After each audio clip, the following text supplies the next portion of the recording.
limbic system. This part of the brain doesn't care about words or arguments. It cares about safety and signals. When you chase an avoidant partner with words, you are sending a signal of threat. Your voice might be shaky, your face might look upset, and your energy feels hungry. To an avoidant brain, this looks like the scary drumming bear from Harlow's lab. Their instinct is to run away to find safety. The tragedy is that you are trying to be their safe haven, but the way you are doing it makes them feel like they need a haven from you. Breaking this cycle requires a shift in how you view the blueprint of your heart. You have to stop seeing your need for closeness as needy, and start seeing it as a biological drive. At the same time, you have to see your partner's distance not as mean, but as a survival strategy they built when they didn't have a cloth mother to run to. The two functions of a partner. To move from the push-pull cycle to a secure connection, you need to understand that a partner serves two distinct roles. If you can master these, you change the environment of the relationship. 1. The safe haven, downregulation. When your partner is stressed, your job is to help them downregulate. This means lowering their heart rate and calming their nervous system. For an avoidant person, talking about it usually upregulates them, makes them more stressed. They often need what Elena tried: low-stakes proximity. This is the cloth mother approach. It is being in the room, offering a cup of tea or a brief hand on the shoulder without asking a single question. It signals to their brain, I am here and I am not a threat. 2. The secure base, upregulation. This is about supporting your partner's independence. Avoidants value their autonomy above almost everything else. If they feel like being with you means they lose their self, they will stay distant. When you encourage them to go on that solo hiking trip, or you don't complain when they spend 4 hours on their hobby, you are being a secure base. You are showing them that the relationship is a place they can launch from, not a cage that keeps them grounded. The blueprint of the human heart. Harlow's work was controversial. People didn't like seeing the sad monkeys, and they didn't like the idea that we were so similar to animals. But his findings saved countless lives. Because of him, orphanages changed. Hospitals started skin-to-skin contact for newborns. We stopped believing that food was enough. In your relationship, you have to accept that staying together isn't enough. Having a house and a life together is just the wire mother. It provides the structure, but it doesn't provide the life. The cloth mother in your relationship is the emotional warmth, the physical touch, and the feeling of safety. If your partner's avoidant, they have spent their whole life trying to convince themselves they don't need the cloth mother. They have tried to be made of wire, strong, cold, and self-sufficient. But deep down, the monkey brain is still there. It is still scared of the drumming bear. It still needs a place to hide. Your journey as a secure anchor is about learning how to be that soft place without being a scary place. It is about understanding that when they push you away, they are usually just trying to find their breath. The mirror of need. It is easy to look at the avoidant partner and see them as the problem. It is easy to say, if they would just be more affectionate, I wouldn't be so anxious. But the blueprint of the heart works both ways. Just as the monkey needs the cloth mother needs to be available without being overwhelming. If the cloth mother in Harlow's experiment had been rigged to jump toward the monkey every time it looked away, the monkey would have been terrified. Security is a dance of timing. It is knowing when to be the safe haven and when to be the secure base. It is realizing that your partner's distance is a sign of their internal fear, not a grade on your worth as a human being. When you stop taking the distance personally, you stop reacting with protest behavior. You stop yelling, crying, or demanding. And when you stop chasing, the avoidant partner often feels the pressure lift.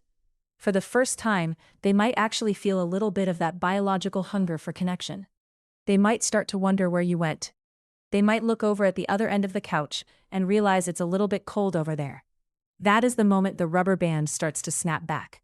But it only happens if you are willing to look at the signs of the heart and realize that love isn't just a feeling. It's a biological system that follows specific rules. Think about the last time your partner pulled away from you.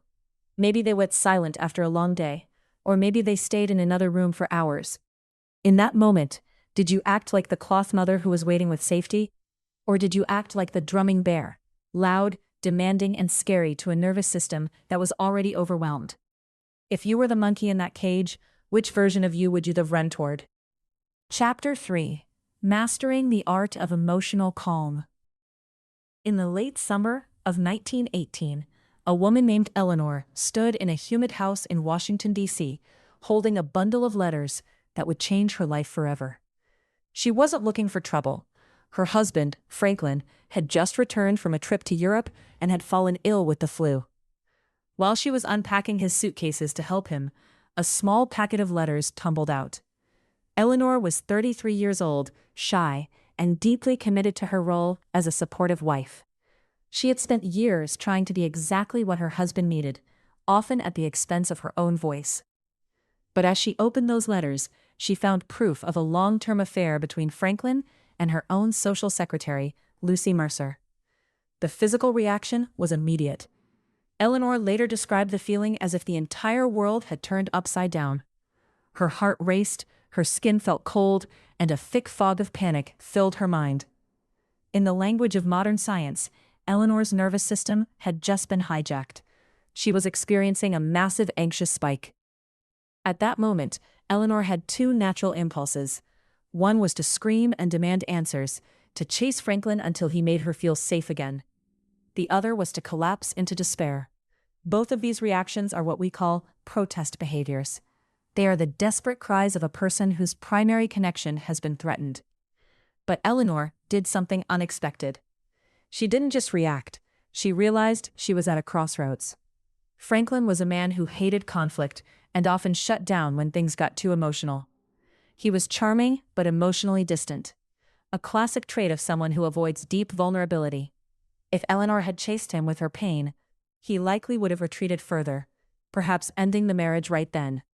Instead, Eleanor began a slow, painful process of finding her own center. She didn't stop loving him, but she stopped letting his actions define her internal temperature. She realized that if she was going to survive this, she had to become her own source of calm.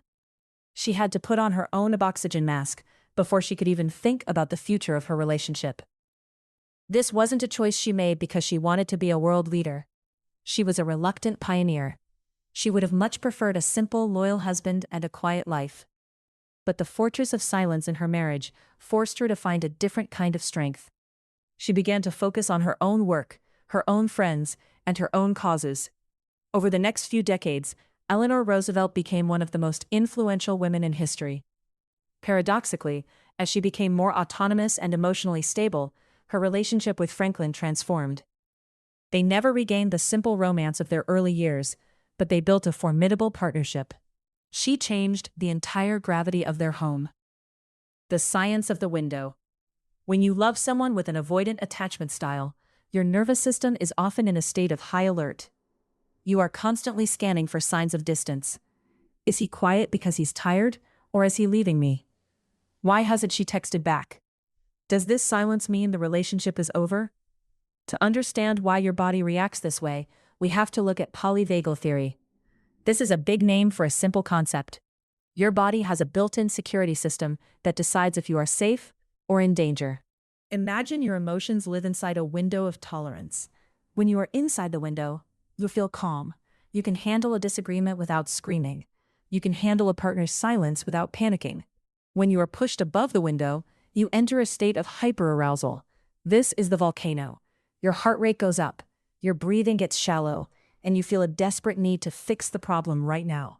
This is where the 10-paragraph text messages come from. When you are pushed below the window, you enter hypoarousal. This is the ice. You feel numb, disconnected, and hopeless. The avoidant partner is extremely sensitive to your volcano state. When you are above your window of tolerance, you emit a vibe of danger. To an avoidant person, your anxiety feels like a physical weight. It feels like you are sucking the oxygen out of the room. Their natural survival instinct is to run away to find air. This creates a tragic loop. You feel disconnected, so you get anxious, moving above your window. They feel your anxiety, so they withdraw to feel safe. Their withdrawal makes you even more anxious, and the cycle continues until someone explodes or goes numb. Learning to stay inside your window, or at least how to get back into it quickly, is the most powerful tool you have. It is the oxygen mask. When you can breathe clearly, you stop sucking the air out of the room. When the avoidant partner feels that the air is still, they often stop running. Self-soothing versus other-soothing. Most people in secure relationships use a mix of self-soothing and other-soothing. If you have a bad day, you might go for a run, self-soothing, and then talk to your partner to feel better, other-soothing. However, when you are in a relationship with someone who is currently deactivated or distant, other-soothing is off the table. This is a hard truth to swallow. When you are hurting because of your partner's distance, your instinct is to go to that partner for comfort. But because they are the source of the stress and are currently walled off, they cannot comfort you. If you try to force them to comfort you while they are deactivated, you will trigger their engulfment fear. They will see your need for comfort as a demand they cannot meet, which makes them want to pull away even more. This is why you must master the art of self-regulation. You must learn to lower your own heart rate and quiet your own mind without their help. This isn't about accepting their distance forever. It's about staying stable enough to navigate the relationship without crashing the ship. Think of it like a pilot in a storm. If the pilot starts screaming because the weather is bad, the plane is definitely going to crash. The pilot has to stay calm, look at the instruments, and keep the wings level until the storm passes. Your instruments are your breath and your thoughts. The car ride home. Elena Vance sat in the driver's seat of her SUV, the engine idling, in the driveway of the condo she shared with Marcus. It was 9 p.m. on a Tuesday.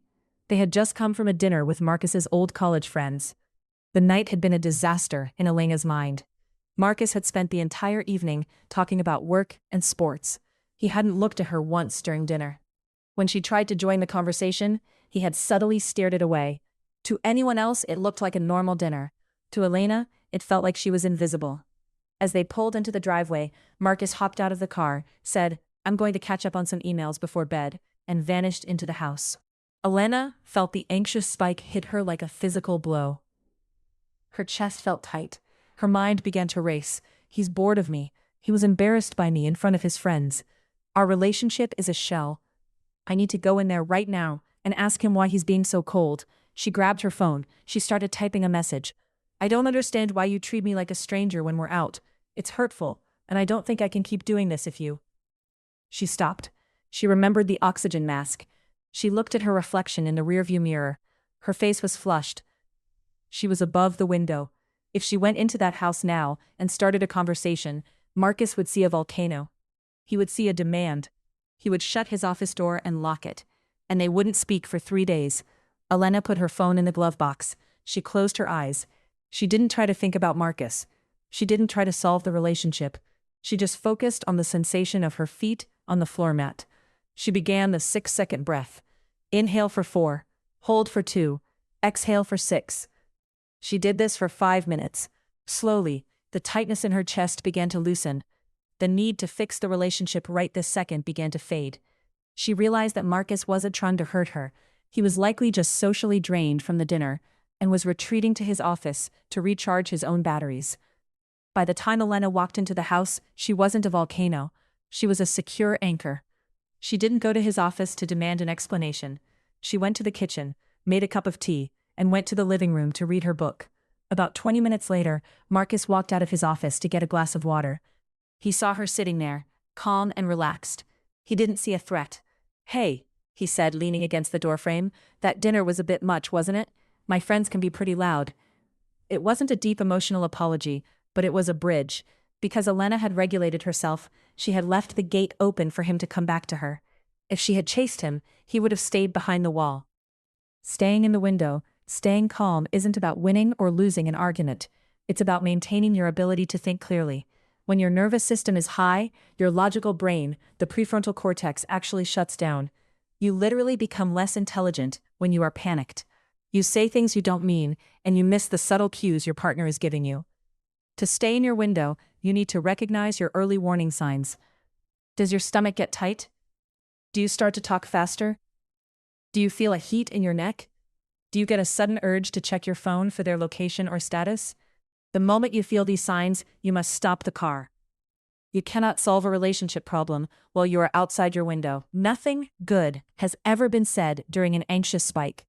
This is where you use self-soothing techniques. These are physical actions that tell your nervous system, we are not being hunted by a lion, we are safe. 1. Temperature change. Splash ice-cold water on your face. This triggers the dive reflex, which naturally slows your heart rate. 2. Weighted pressure. Use a weighted blanket, or simply hug yourself tightly. This provides proprioceptive input that tells the brain where the body is, which is grounding. 3. The 5-4-3-2-1 technique. Name 5 things you see, 4 things you can touch, 3 things you hear, 2 things you smell, and 1 thing you can taste. This pulls your brain out of the future panic and into the present reality. Eleanor Roosevelt's great insight was that she couldn't make Franklin love her the way she wanted. She could only control her own life. This is the ultimate form of emotional calm, autonomy. When you are enmeshed with an avoidant partner, your happiness is a roller coaster. If they are warm, you are happy. If they are distant or miserable, this makes you unstable in their eyes. It makes you a variable they have to manage. When you develop your own hobbies, your own friendships, and your own mission, you become a constant. You become someone who is okay, regardless of whether the avoidant partner is having a deactivation day. This is the oxygen mask in its permanent form. You are breathing your own air. Paradoxically, this is often what makes an avoidant partner feel safe enough to come closer. When they realize that you don't need them to regulate your emotions, that you aren't going to collapse if they need a night alone, the pressure of the relationship disappears. The invisible wall starts to crumble because they no longer need it to protect their independence. They see that you have your own independence too. 2 independent people can choose to be close. 2 needing people are just trapped in a struggle for air. Your mission for today: emotional calm is a muscle. You don't build it by reading about it. You build it by doing it when it's hard. Today, your goal is to practice the 6-second breath before you react to anything your partner does or doesn't do. If they send a short text, don't reply immediately. Stop. Breathe. If they seem quiet at dinner, don't ask what's wrong. Stop. Breathe. If you feel the urge to check in just to see if they still love you, stop. Breathe. Your specific action: next time you feel a spike of anxiety or the urge to protest your partner's distance, wait exactly 10 minutes before you say or do anything. During those 10 minutes, do not think about the relationship. Instead, do one physical thing for yourself. Take a quick shower. Walk around the block. Listen to one song you love. Do 10 push-ups. At the end of the 10 minutes, ask yourself, am I inside my window of tolerance right now? If the answer is no, wait another 10 minutes. Do not engage until the volcano has cooled. By doing this, you are proving to your own brain that you are capable of taking care of yourself. You are becoming the secure anchor. You are putting on your mask, and for the first time in a long time, you might find that you can finally breathe. Chapter 4: The Dance of the Hedgehog and the Fox. In 1952, a man named James Robertson walked into a London hospital carrying a heavy film camera. At the time, hospitals had very strict rules.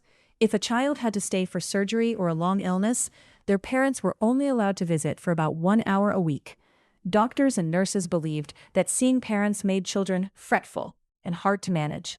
They thought it was better for the children to be left alone so they could stay calm and follow the rules. Robertson had a different idea. He suspected that the calm children weren't actually okay. He set up his camera to follow a 2-year-old girl named Laura during her 8-day stay for a minor surgery. He didn't narrate the film or add music. He just let the camera roll. The footage, titled "A 2-Year-Old Goes to Hospital," changed the world of psychology forever. In the beginning, Laura was full of protest. She cried for her mother. She shook the bars of her crib. She screamed whenever a nurse walked by. This was the loud phase of her pain. But after a few days, something eerie happened. Laura stopped crying. She became very still and quiet.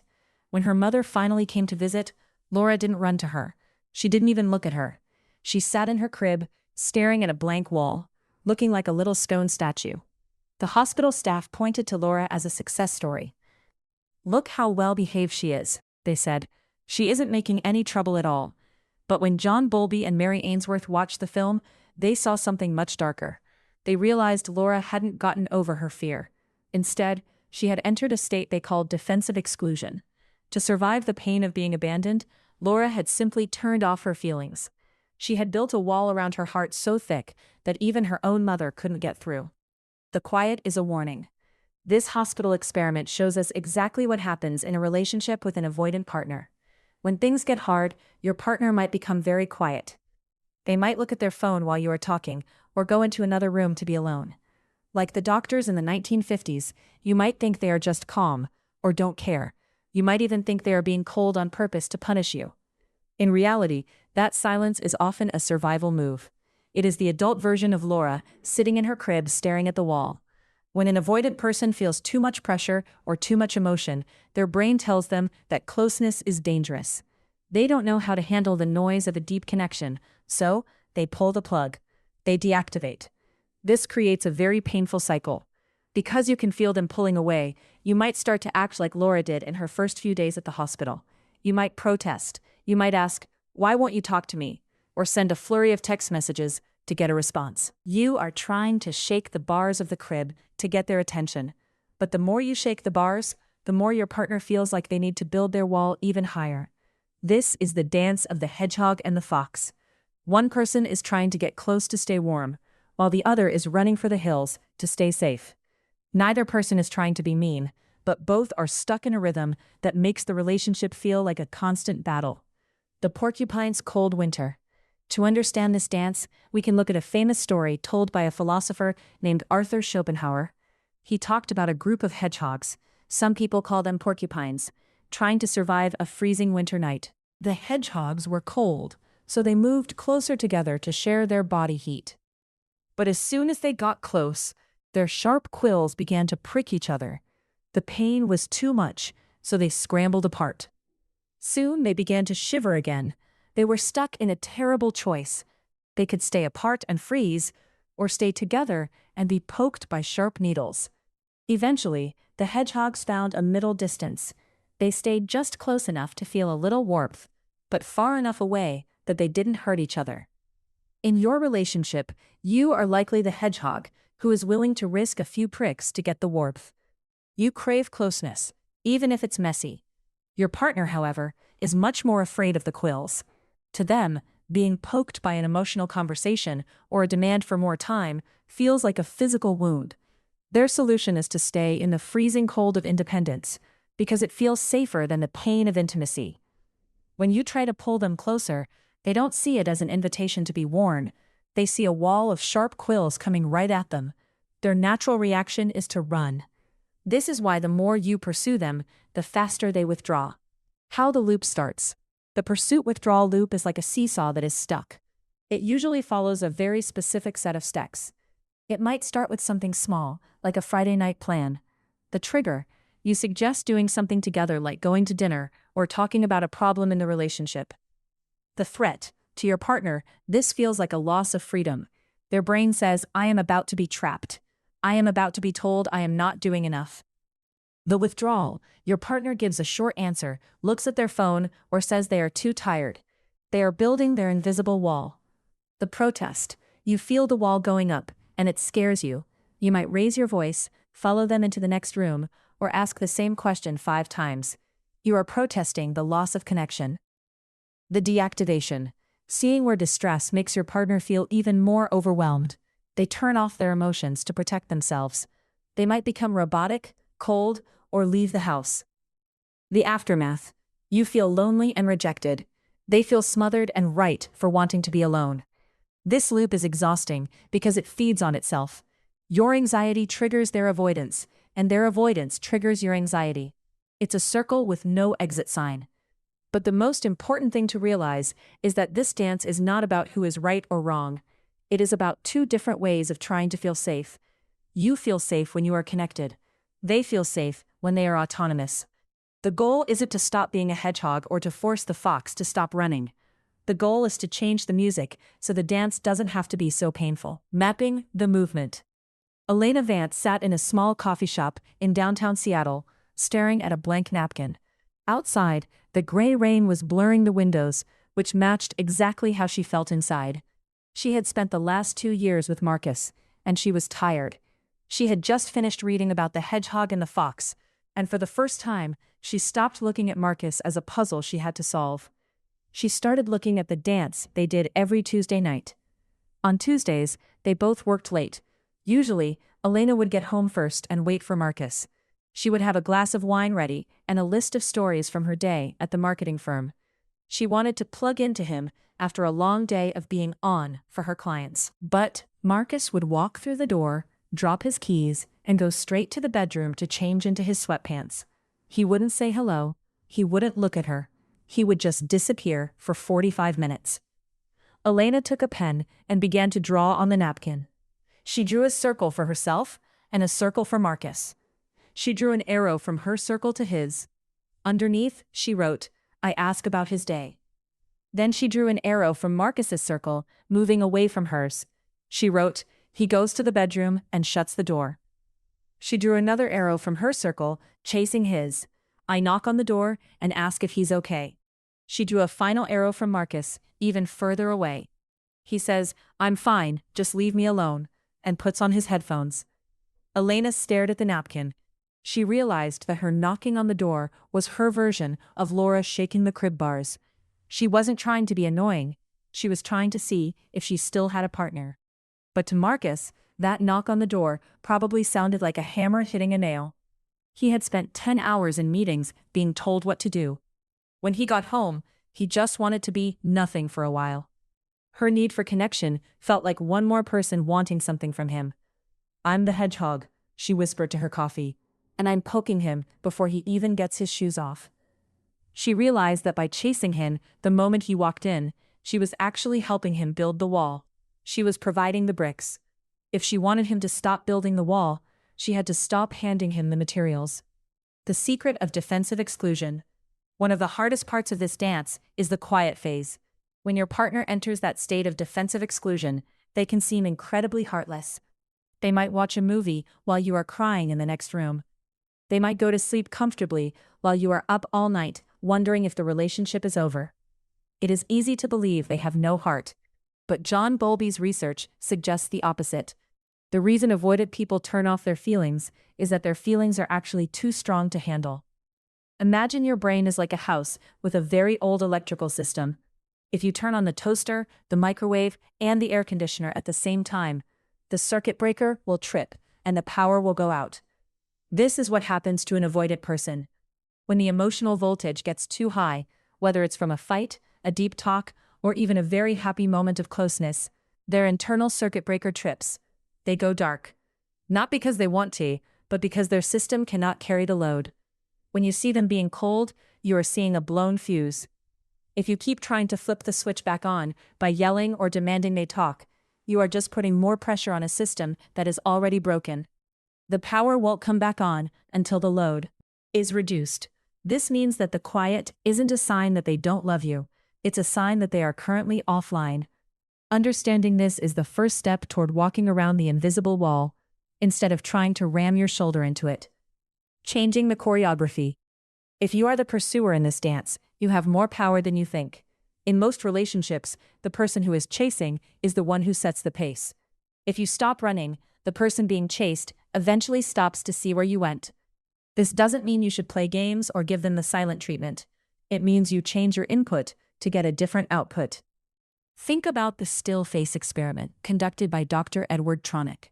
In this study, a mother would sit with her baby and play. The baby would smile, and the mother would smile back. They were in sync. Then, the researcher told the mother to stop reacting. She kept her face completely still and blank.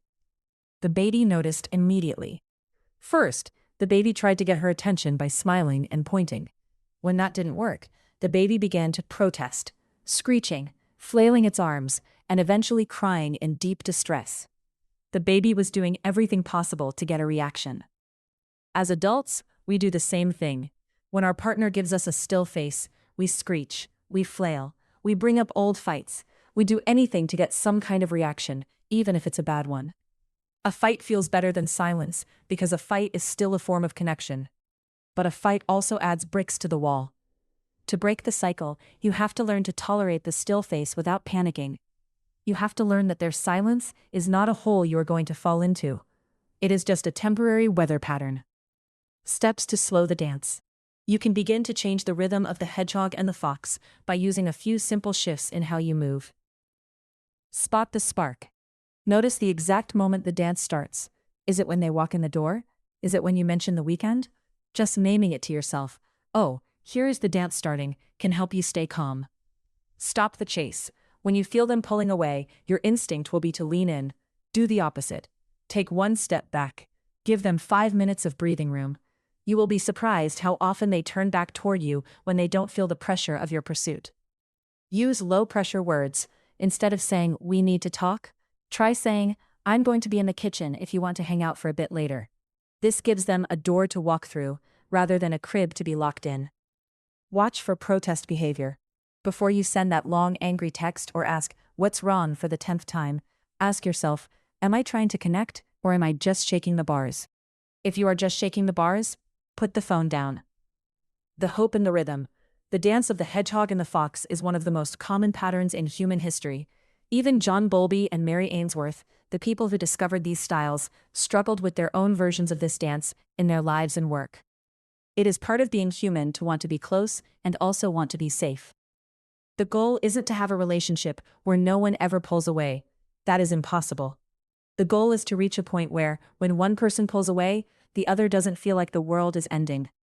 When you become a secure anchor, you stop being the hedgehog who pricks everyone to get warmth. You become a steady source of heat that doesn't require anything in return. You realize that you can be warm all by yourself, the oxygen mask, and that your warmth is actually what will eventually draw the fox out of the woods.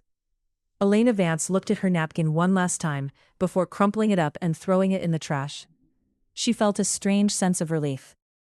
She realized that for 2 years she had been trying to win a marathon that Marcus wasn't even running. He wasn't trying to beat her, he was just trying to find a place to sit down. She decided that tonight, when Marcus walked through the door, she wouldn't have a glass of wine waiting. She wouldn't have a list of stories. She would be sitting on the porch, reading her own book, enjoying the sound of the rain. She would give him the space he always asked for, not as a punishment, but as a gift to herself. She didn't know if he would notice. She didn't know if he would come out to join her.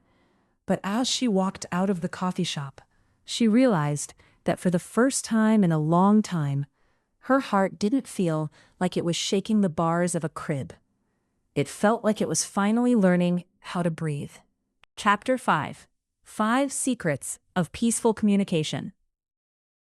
John F. Kennedy stared at the black and white photos spread across his desk in the Oval Office. It was October 16, 1962. The grainy images, taken by a U-2 spy plane, showed something terrifying. Soviet nuclear missiles were being built in Cuba. They were only 90 miles from Florida. If those missiles became active, they could kill millions of people in minutes. Kennedy's heart rate climbed as his advisors shouted over each other. Some wanted to bomb Cuba immediately. Others wanted a full-scale invasion. Every choice felt like a trap. The world was trapped in a push-pull cycle on a global scale. The United States was pushing for security, and the Soviet Union was pulling away into defensive secrecy. For 13 days, the planet held its breath. Kennedy knew that if he pushed too hard, the Soviet leader, Nikita Khrushchev, would feel backed into a corner. When people feel cornered, they don't think clearly. They fight, or they destroy everything around them to protect their pride. Kennedy realized he wasn't just dealing with missiles. He was dealing with a man's fear of looking weak. Khrushchev was acting like a classic avoidant on the world stage. He was being secretive, defensive, and ready to shut down communication entirely.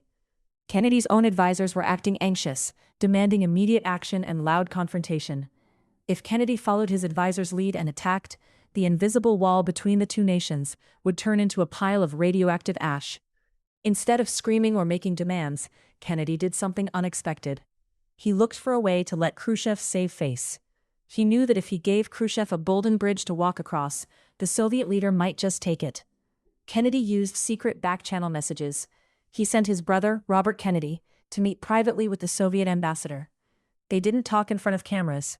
They didn't make public threats. They spoke quietly, human to human. Kennedy offered a deal. If the Soviets took their missiles out of Cuba, the U.S. would eventually take its missiles out of Turkey. But there was a catch. The U.S. wouldn't announce the Turkey part of the deal to the public. This allowed Khrushchev to look like a peacemaker to his own people, without looking like he had given in to a bully. It worked. Khrushchev ordered the ships to turn around. The world was saved because one man understood that the way you speak to someone in a crisis determines whether they open up or blow up. The secret of the softened startup. The way you start a conversation is usually how it will end. If you start with a hard opening, you are almost guaranteed a hard ending. Think of it like a plane taking off. If the pilot points the nose straight up too fast, the plane stalls and crashes. If the takeoff is smooth and gradual, the rest of the flight usually goes well. In a relationship with an avoidant partner, a hard startup sounds like a list of crimes. It usually starts with the word you. You never listen to me. You always stay in your office when I get home. You are being so cold right now. To an avoidant brain, these aren't just observations, they are attacks on their character. Their brain sees these sentences as a giant keep-out sign. They immediately feel the invisible wall rise up.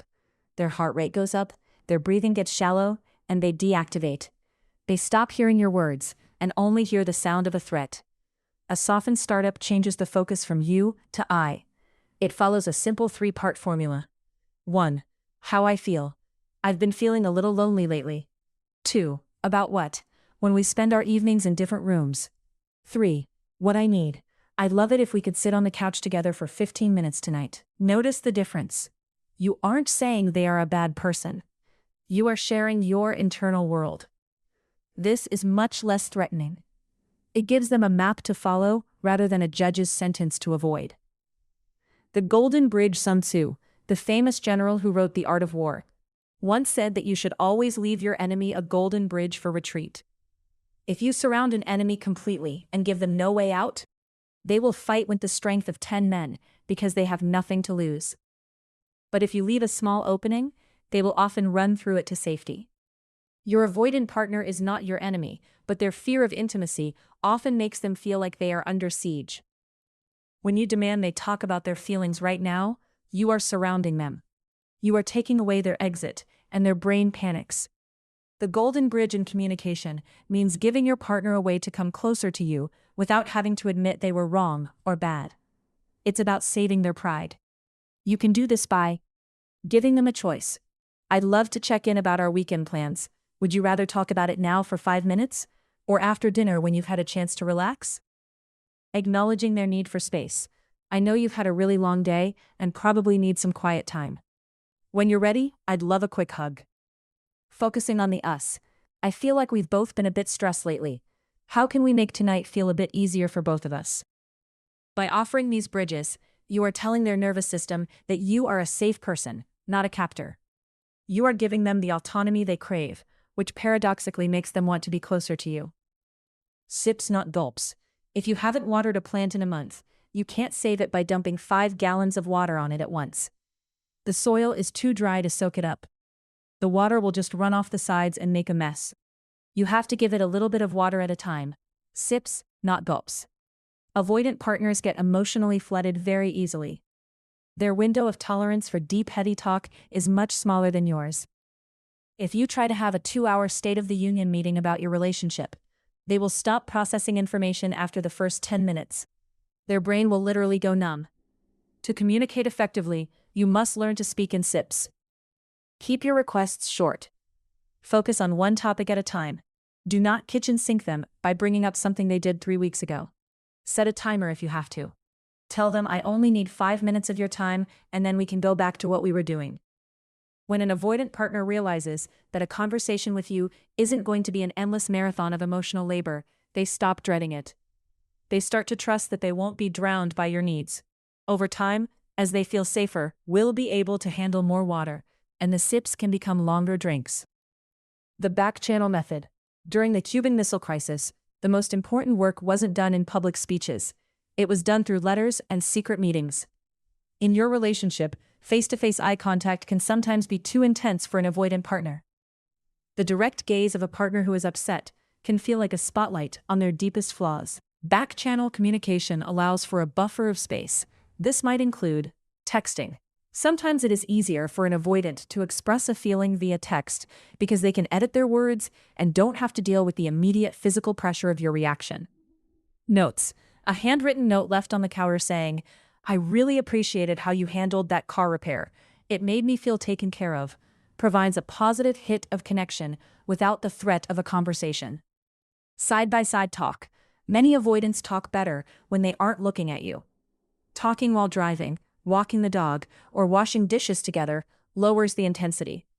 It allows them to focus on a task while their heart opens up just a little bit. The power of validation. The biggest fear an avoidant person has is that they are defective or that their need for space makes them a bad partner. When they feel judged, they hide. The antidote to judgment is validation. Validation does not mean you agree with everything they do. It means you understand why they are doing it. If your partner pulls away after a long day, you can validate them by saying, "It makes sense that you need some quiet time after being in meetings all day. I get that." This simple act of seeing them without judging them is like a magic key. It lowers their defenses instantly.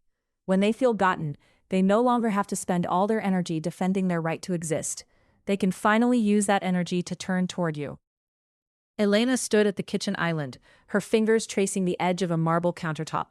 She could hear the rhythmic click-clack of Marcus's keyboard from the other room. It was 7 p.m. She had spent the last hour rehearsing what she wanted to say. Usually, this was the part of the night where her anxious protest would take over. She would walk into his office, stand in the doorway with her arms crossed, and say something like, "Are you seriously still working? We haven't spent 5 minutes together today." She knew exactly what would happen if she did that. Marcus would sigh, rub his temples, and tell her he was just trying to get ahead. Then he would close the door. The invisible wall would be 10 feet thick by bedtime. Elena took a 6-second breath, feeling the air fill her lungs. She remembered the golden bridge. She didn't go to his office. Instead, she stayed in the kitchen and started making a pot of tea. When it was ready, she poured 2 mugs. She walked into his office quietly and set the tea down on his desk. "Hey," she said softly, "I can see you're really in the zone with this project. It looks like a lot of work." Marcus looked up, blinking. He seemed surprised that she wasn't mad. "Yeah," he muttered. "The client changed the specs again. It's a mess." "That sounds incredibly frustrating," Elena said, using validation. "I'm going to be in the living room, reading. I'd love to have 10 minutes of us time whenever you hit a stopping point. Even if it's just to sit together before bed. No big talks, just some company." She didn't wait for him to answer. She didn't hover to see if he would say yes. She gave him the golden bridge of a choice and walked away to her own oxygen mask, her book. 20 minutes later, the clicking stopped. Elena heard the office chair roll back. A moment later, Marcus appeared in the living room. He didn't say much, but he sat down on the other end of the couch. He reached out and put his feet near hers. It wasn't a deep, soul-searching conversation, but the invisible wall wasn't there. For the first time in weeks, the air in the condo felt like it was moving again. In the early 1900s, engineers realized that if you build a bridge out of solid, unmoving rock, it will eventually crack. The wind, the weight of the cars, and the changing temperature will put too much stress on the stone. To build a bridge that lasts for centuries, you have to build in expansion joints. These are small gaps that allow the bridge to move, grow, and shrink without breaking. Communication with an avoidant partner is about building those expansion joints. It's about realizing that space isn't a crack in the foundation. It's a design feature that keeps the whole structure from collapsing. When you use softened startups and golden bridges, you aren't just fixing a problem. You are building a path that can handle the heavy weight of a long life together. This leads us to a deeper truth about the fortress your partner has built. Sometimes the silence isn't just about needing space. Sometimes it's about a hangover that happens after they actually do open up. Understanding that recoil is the next step in walking through the fortress gates. Chapter 6: Breaking Through the Fortress of Silence. A submarine commander in the middle of a war knows that sometimes the only way to stay alive is to go completely silent. He orders the crew to stop talking. He turns off the engines. He lets the ship drift in the cold, dark water. To the enemy above, it looks like there is nothing there but empty ocean. Silence is a shield. It is a way to stay safe when things feel too dangerous. Far away from the ocean, in the heat of the desert, a man named T.E. Lawrence lived a life that looked very different. People called him Lawrence of Arabia. He was a British officer who led brave soldiers across the sand during the First World War. He was famous for being tough. He could ride camels for days without sleep. He could handle the burning sun and the freezing nights. He won great battles and became a hero to the world. There is a strange link between the silent submarine and the hero of the desert. Even though Lawrence was a leader of men, he lived inside a fortress of silence. He wrote a massive book about his life, but then he would hide from the people who wanted to praise him. He wanted to be known, but as soon as someone got too close, he felt a recoil. It was like a spring that had been pushed too far and suddenly snapped back. He would disappear. He would change his name. He would go to places where no one knew who he was. This is the hidden pattern of the human heart. For some people, being seen feels like being attacked. When they share a secret or show their soft side, they don't feel happy afterward. They feel a deep sense of shame. They feel like they gave away too much of themselves. To stop the pain, they build a wall. They retreat into the silence, not because they are mean, but because they are trying to survive. The man who ran from himself. In 1917, T.E. Lawrence was at the height of his power. He was helping Arab tribes fight for their freedom. He was a man who understood how to connect with people from a different culture. He learned their language and wore their clothes. He spent his days in deep talks with kings and warriors.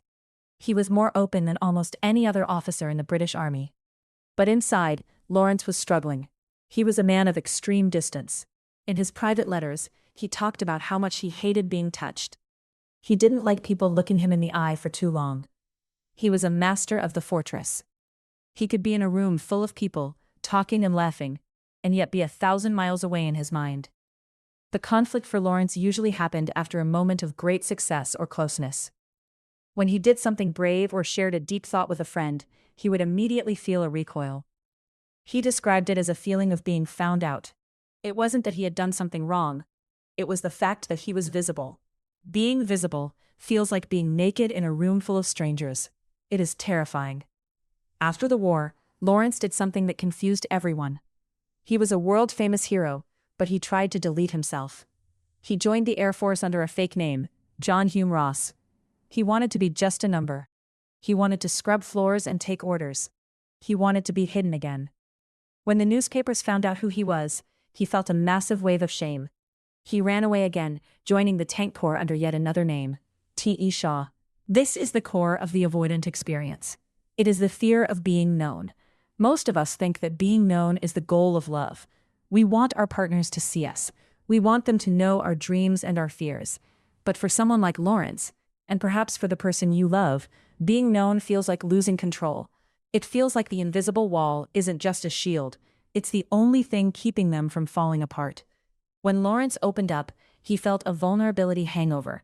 Think about how you feel the morning after you drink too much. Your head hurts, you're sensitive to light, and you might regret the things you said. An avoidant partner feels this way after a night of deep connection. They wake up and think, why did I tell her that? Now she expects me to be that way all the time. I've lost my power. The morning after the breakthrough. The sun was just starting to peek through the blinds in the bedroom Elena shared with Marcus. The night before had been a rare win. They had gone out to a quiet dinner, and for the first time in months, Marcus had really talked. He told her about his grandfather, the only person who had ever made him feel like he was enough. He talked for nearly an hour while Elena listened, her heart feeling fuller than it had in years. They had laughed, they had held hands, and they had gone to sleep feeling like a team. Elena woke up smiling. She reached out to touch Marcus's shoulder, expecting him to pull her close. Instead, he was already up. He was sitting on the edge of the bed, staring at his phone with a face like stone. "Good morning," she said softly. "Yeah," he muttered. He didn't look up. He stood up and walked toward the bathroom. "That was such a nice night," Elena said, trying to keep the conversation going. "I really loved hearing those stories about your grandpa." Marcus stopped at the door. He didn't turn around. "It was just a dinner, Elena. Don't make it a thing." The door closed, and Elena felt like she had been slapped. The hollow ache returned to her chest. She had done everything right. She had used her softened startup. She had been patient. They had finally broken through the wall. Why was he rebuilding it so fast? Why was he being even colder than he was before the dinner? Elena sat on the bed, feeling tears prick her eyes. Her first instinct was to follow him. She wanted to ask, "What did I do? Are you mad? Why are you acting like this after such a great night?" She wanted to tear down the wall with her bare hands. But she remembered what she had learned about the fortress of silence.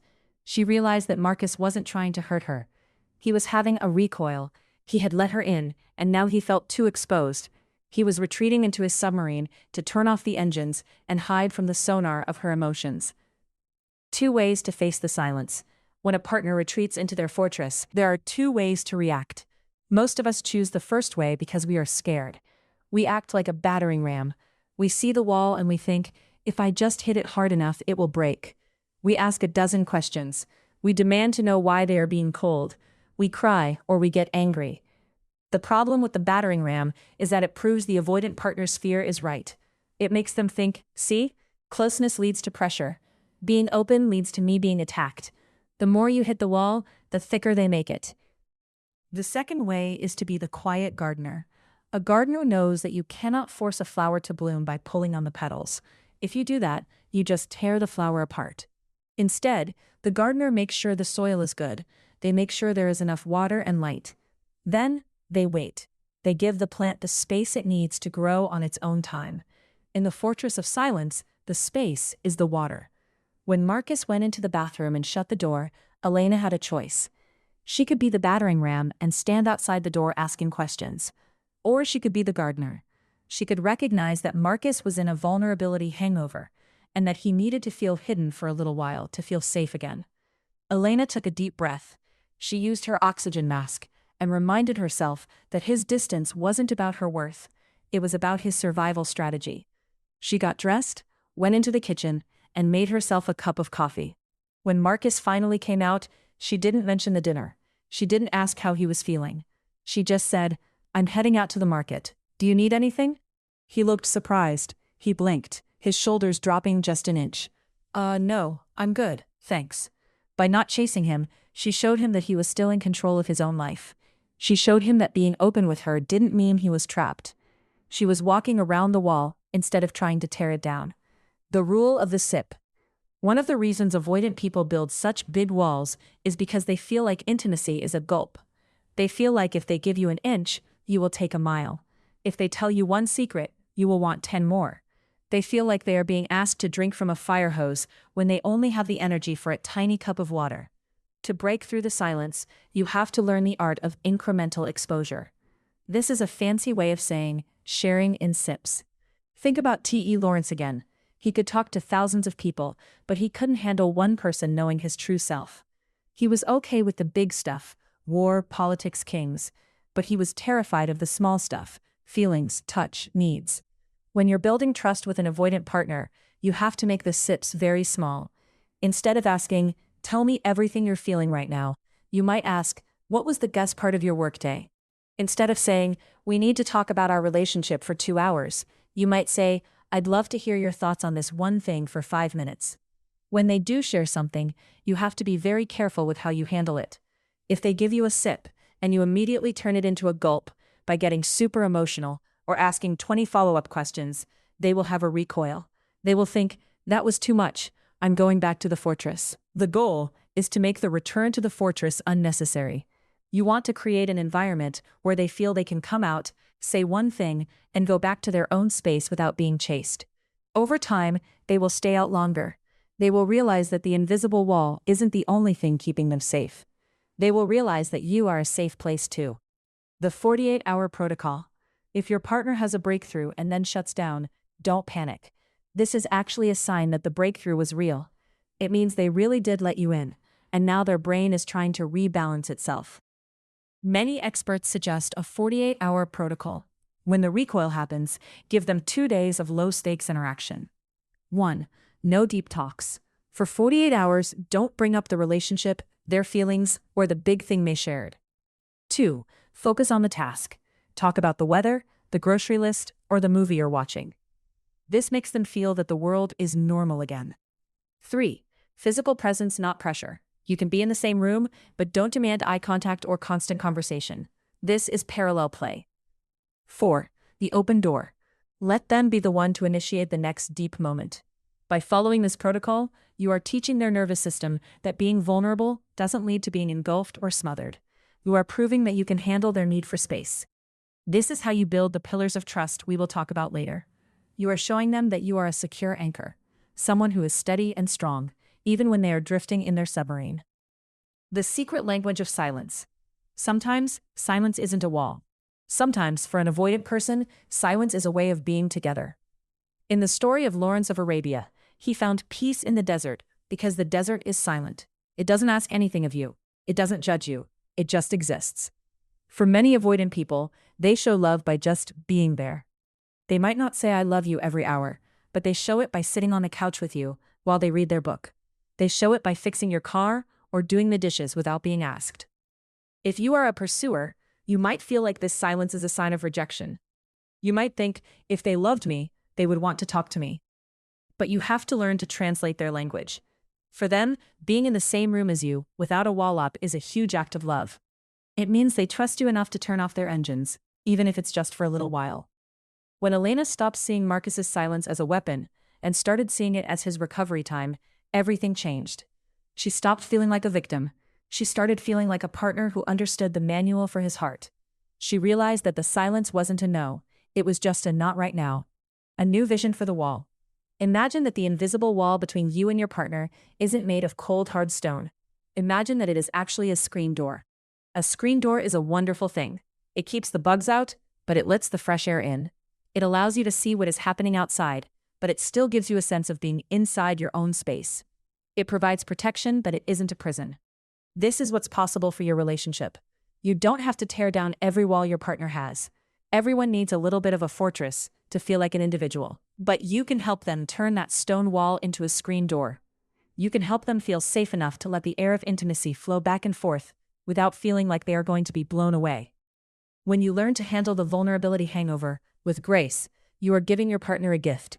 You are giving them the freedom to be open without the fear of being trapped. You are showing them that they can be a hero, like Lawrence, and still have a home where they don't have to hide. The silence will come. The recoil will happen. But now you know what it is. You don't have to be the battering ram. You can be the gardener who waits for the sun to come back out. And when it does, the connection you find will be deeper than anything you could have forced. It will be a connection built on the truth that both of you are safe, both of you are respected, and both of you are allowed to breathe. This is the path from the fortress to the home. It is a slow walk, but every step you take in silence, without fear, is a step toward a love that truly thrives. Chapter 7. Space, the essential ingredient for intimacy. In a quiet house on the edge of town, Sarah sits on the floor outside her bedroom door. Inside, her husband Mark has been silent for 3 hours. Sarah's heart is racing. She feels like she is disappearing. To her, the silence is a loud scream that says, "I don't want you here." She knocks on the door again. She asks if he is okay. She offers to make him tea. Every time she speaks, she hears him sigh on the other side. The more she reaches out, the further away he feels. Sarah thinks that if she just stays close enough, she can keep the relationship from falling apart. A few miles away, Chloe is in a similar house. Her partner James also went into the spare room an hour ago to be alone. Chloe feels that same familiar pinch of worry in her chest. She knows that James is deactivating. But instead of standing at the door, Chloe puts on her running shoes. She goes for a walk in the park. She listens to music she likes. She thinks about her own goals for the week. By the time she gets back, she is breathing slowly and feeling like herself again. She doesn't check the door. She makes herself a snack. 10 minutes later, James walks out of the room on his own. He looks at her and says, "Thanks for giving me a minute. I needed that." The difference between Sarah and Chloe isn't how much they love their partners. The difference is how they see the empty space between them. For Sarah, space is a hole that needs to be filled. For Chloe, space is the air that allows the fire of their love to keep burning. When you love someone who pulls away, your first instinct is to chase them. You think that if you let go, they will float away into the dark. But the truth is often the opposite. In a relationship with an avoidant person, space is not the end of the connection. It is the very thing that makes the connection possible. The science of the pit. In the 1960s, a man named Harry Harlow worked at the University of Wisconsin. He spent his days looking at how monkeys learn to love. Most people remember his work with the soft cloth mothers and the cold wire mothers. But Harlow also wanted to know what happened when monkeys were totally alone. He created something he called the pit of despair. It was a small, cold metal box where a monkey would stay all by itself for months. Inside that pit, the monkeys fell apart. They stopped playing. They stopped eating well. They sat in the corner and rocked back and forth. When they were finally let out, they didn't know how to be around other monkeys. They were scared of everything. This experiment was very sad, and many people today think it was too cruel. But it taught the world a vital lesson. Total forced isolation, where the door is locked from the outside, destroys the heart. It makes it impossible to bond.